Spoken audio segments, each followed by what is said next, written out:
Today's story is about hope, but we're going to start out talking about a man who had no hope. This was a man who lived many years ago in a city called London, many miles away from here. And he was very sad, and he had no hope because he had no home, and he had no job, and he had no money, and it was very difficult for him to find food to eat. He had, like I said, he had no home. He was living down on the banks of the River Thames, which is a river that flows through London. No hope.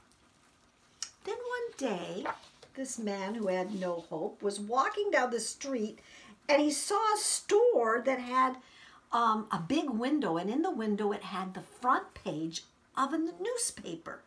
And he looked, and on that front page was a photograph, and it was a photograph of Abdu'l-Baha. And this man had never heard of Abdu'l-Baha before. He didn't know who Abdu'l-Baha was. He had never met Abdu'l-Baha. But when he saw his picture in the paper, he felt he really had to meet him. So he went close and he read the article, and it said where Abdu'l-Baha was staying in a home outside of London. Now, this man did not have any money to pay for a bus ticket or a train ticket or to have somebody give him a ride. He had no car. He had no bicycle. He probably didn't even have very good shoes. But you know what that man did? That man walked 30 miles to where Abdu'l-Baha was staying. Now, for those of you who are living here in Nenana, Alaska, that is more than halfway to Fairbanks. That is a long, long way. And of course, you know that he probably didn't have very much to eat. So he was very tired and hungry by the time he got to where Abdu'l-Baha was staying. And when he got there and he knocked on the door, he didn't know whether the people would even let him in. But he was so happy because the woman who answered the door was very kind and invited him to come in, had him sit down, gave him tea and something to eat and to rest. And while he was resting, he told the woman his very sad story of how he had no home and no job and no money and no hope. And he said at the end, he said, "Will Abdu'l-Baha see me? Even me?" And before the woman could even tell him that, yes, I'm sure that Abdu'l-Baha will see you, there was Abdu'l-Baha in the doorway. And Abdu'l-Baha looked at this man as if he was a long-lost friend that Abdu'l-Baha was so looking forward to seeing. And Abdu'l-Baha approached him with his arms wide open, and he had the man sit down right next to him. And while he was sitting down, Abdu'l-Baha always knew how to help bring lost joy to somebody's heart. So Abdu'l-Baha started talking to the man and encouraged him to let go of his sadness. That this man, even though he felt very poor, was rich in the kingdom of God. And he showered him with compassion and love, and slowly Abdu'l-Baha's comforting words began to heal that man's heart. And little by little, his sadness drifted away. Before he left, the man told Abdu'l-Baha that he was no longer going to let his poverty fill him with sadness. He had a plan. He said he was going to go and work in the fields, get a job working in the fields, and save his money so he could buy a little piece of land. And on the land, he was going to grow violets. And he was going to then gather the violets and take them into the market and sell them to people and earn a living that way.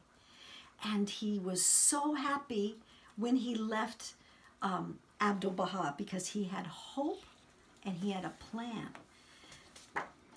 There he is with his hope. So remember, when he first went, he had no hope. What did Abdu'l-Baha do to help the man have hope? Think think about it. Did Abdu'l-Baha give him money? No. Did Abdu'l-Baha give him a job? No. But Abdu'l-Baha gave him hope and a vision for that he was always going to be given bounties by God. And that is our quote that we're going to learn today, also by Abdu'l-Baha. And I'm going to say it in a rhythm because we'll practice it as we are learning about it, and then we'll do it together at the very end. Be thou ever hopeful, for the bounties of God never cease to flow upon man. Let's look at some of these words. Be thou ever hopeful. The word hopeful. Let's use it in a little story. So Matthew's best friend Antonio moved to another town. Matthew missed his friend very much, but he was hopeful that his friend and he would see each other again soon. Be thou ever hopeful, for the bounties of God. Bounties. Let's think about what a sentence with bounties. So Lillian, when she prays at night, she thinks of all the things that she's fortunate to have in her life. Her parents, her friends, her teachers, even the bed she sleeps in. Lillian remembers the many bounties that she has in her life.